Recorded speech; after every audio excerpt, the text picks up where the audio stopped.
আপনার phone hack হয়েছে কিনা আপনি কিভাবে বুঝবেন? আপনি যে মোবাইলটি ব্যবহার করছেন সেই মোবাইলটা কি হ্যাকাররা হ্যাক করে নিয়েছে? আপনি কিভাবে বুঝবেন?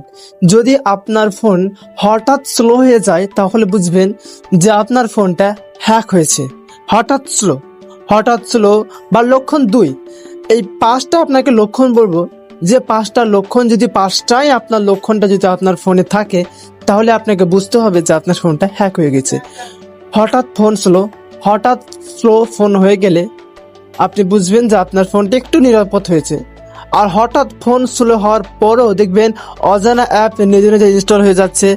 অজানা অ্যাপ যদি নিজে ইনস্টল হয় তাহলে আপনি যে অ্যাপ্লিকেশন থেকে ইনস্টল হচ্ছে সেটা ভাইরাসটাকে আপনি বন্ধ করবেন।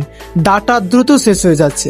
যদি আপনার ইন্টারনেট দ্রুত শেষ হয়ে যায় বা ফোন গরম হয়ে যাওয়া, ব্যবহার না করলেও ফোন গরম হয়ে যায়, বা অজানা ওটিপি আসে, আপনার ফোনে ওটিপি এসেই চলে যাচ্ছে। এই 5টা আপনি লক্ষণ যদি আপনার ফোনে দেখতে পান তাহলে কি করবেন? যেগুলো সন্দেহজন অ্যাপ রয়েছে, সন্দেহযোগ্য থার্ড পার্টি অ্যাপ যা আপনি ক্রোম থেকে ইনস্টল করেছেন, সেগুলো আপনি ক্লিয়ার ডাটা করে আনইনস্টল করুন। আনইনস্টল করার পর আপনার প্লে স্টোরের বা জিমেলের আপনি পাসওয়ার্ড চেঞ্জ করুন। ঠিক আছে, পাসওয়ার্ডটা আপনি চেঞ্জ করবেন। ফোনটাকে একবার রিসেট মারুন। ফোনটাকে রিসেট মারার পর নতুন করে ফ্রেশ ভাবে খুলুন। আপনার এই ছোট্ট উপকার অনেক কাজে আসবে। ভিডিও এই পর্যন্ত। ভিডিও ভালো লাগলে অবশ্যই চ্যানেলটিকে সাবস্ক্রাইব করে পাশের বেল আইকন নোটিফিকেশন অবশ্যই অল করে রাখবেন।